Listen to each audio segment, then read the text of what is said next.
to the NFL, as really it's been nothing really that's been going on the field this week, but more so what's been going off of it.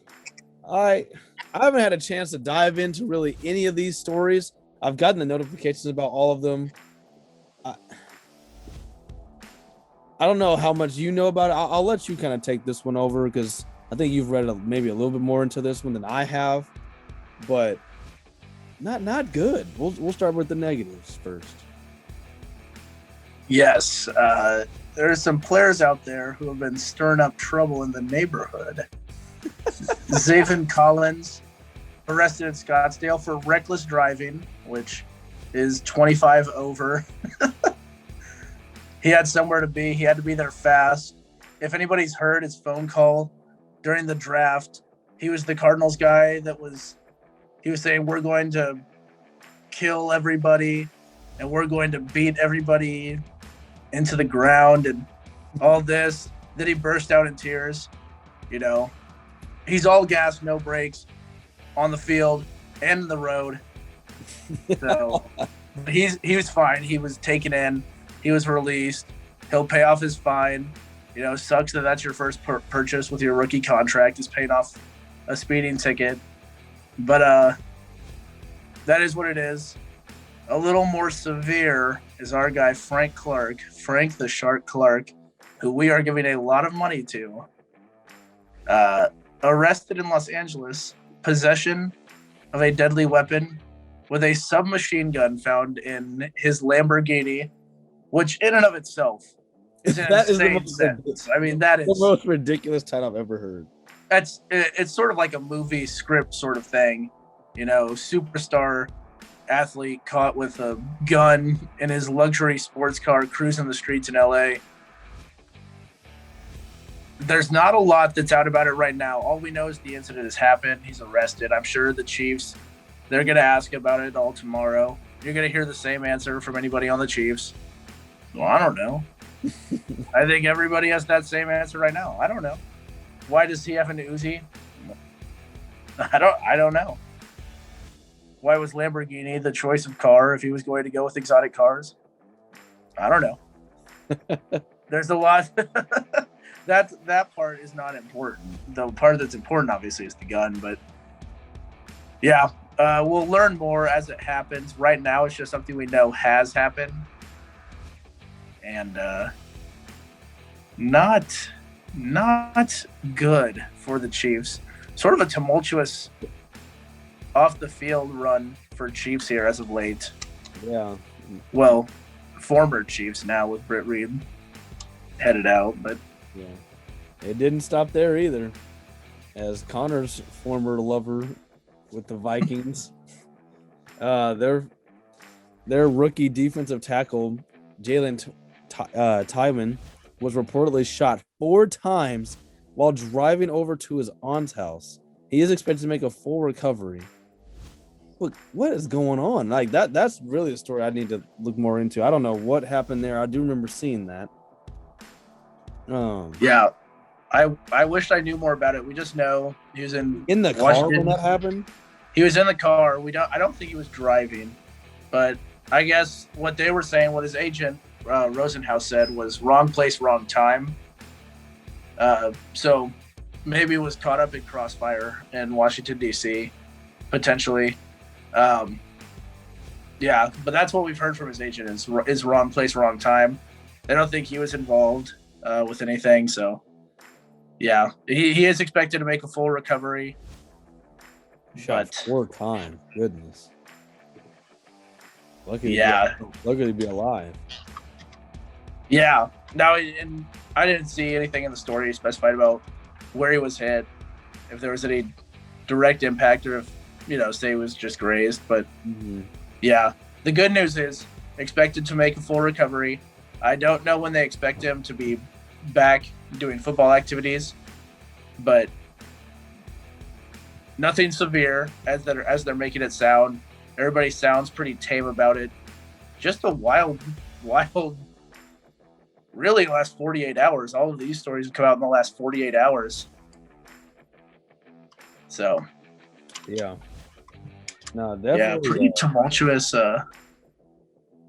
pretty tumultuous offseason for Pittsburgh defensive line rookies with Yeah, what's going on? Weaver and Schweiman and What is going on? yeah, But pretty tumultuous. on a much lighter mood and definitely worth celebrating, defensive lineman, or I believe he's a defensive end, Carl Nassib has actually come out as the first openly gay player within the NFL. Obviously, we had Michael Sam in the past, who came out before getting drafted, coming out of Mizzou before getting drafted by at the time, the St. Louis Rams. But Carl Nassib was the first actively gay player to come out, and it sparked quite a bit of celebration and encouragement, and a lot of celebration within his team and around the league. Definitely a great thing to see someone, open up to about who they really are and making it known to his teammates. I believe he made it known via a video, talking to his team and just talking about himself personally. And definitely something that, it's great to look at where we are now as a society, where someone can come and say such a thing. And, he's celebrated for it. He's not condemned. I haven't heard anybody say anything, negative toward him at all. Everyone's been very accepting of his teammates, including people just around the league in general, league executives and all that type of stuff. So it's definitely very encouraging to see that people are accepting other people, for who they are. And, this is another prime example of the community that the NFL has, accepting a guy who's, felt comfortable telling his teammates and his organization, what was going on. So the big shout out to Carl Nassib. Yes, sir. Yeah, the reaction was fantastic to see. I like the NFL. They seem to be progressing a little bit. With Roger Goodell, he made his statements on it. He was very positive and very happy for Carl. It did have me thinking, and I know we both like Mizzou. We both watched Michael Sam at Mizzou, and he was the SEC Defensive Player of the Year. And I think this is a great step that he's become the first active one. And I hate to go back and bring it back up, but had Michael Sam come out mid-career the same way,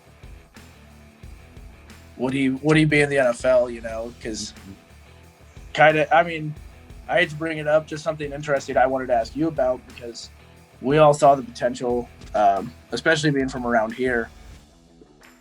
And yeah, and I'm obviously was that, hey, maybe. Hey, hold on, your audio's messed up.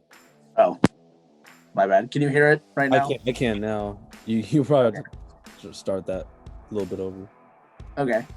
And it obviously took a lot of bravery for Carl Nassib to come forward and do this after, potentially seeing a fellow gay man pretty much blackballed because of something that he said before he got to the NFL, which sort of, maybe made some of the players or the management weary of him for whatever reason that could be. So a lot of bravery there. Yeah. And I think this is a great, great first step to sort of blaze trails, because sexual identity does not affect the way you play football. Mm-hmm. If you're good, you're good. And so as happy as I am to see this, I'd love to see Michael Sam, maybe get another shot. Yeah. That's kind of crazy. That's immediately that's immediately where my mind went. We see Tim Tebow come back. Why not Michael Sam? Don't throw Tebow in this. Well, Tebow's a very religious guy. He probably does not want to be thrown into this right now. But no, I'm just kidding. He's a lover of all things and all people. Yeah. And I'm sure he'd embrace it more than most guys in the league. 100. Because he'd embrace everybody more than most guys in the league. Yeah. Yeah, no, Tim's a lover, and great first step for the NFL Yeah, in terms of making headway. I think there has been a lot of improvement just in terms of social justice all around the league, starting with movements made last year and sort of an understanding now that these athletes they're more than just guys that we watch play. They're people, and they deserve to be treated as such. And I think a lot of times guys tend to forget that because they're gladiators who are doing stuff that everybody else wants to be doing. They almost don't even feel human at times, and it's moments like these that yeah, we kind of see the humanity of sports come back, and that's pretty cool. yeah. No, I'm 100% in agreement with you. I think this is really a big moment, a big step within the NFL community. And like Roger Goodell said in his statement, when this news broke, he said, hopefully he wants to get it to a point where it's not breaking news. If someone else decides to come out in the future, it's not like not as big a deal. It's just something that we all automatically, know and accept. So, and I agree that would be a good place to be.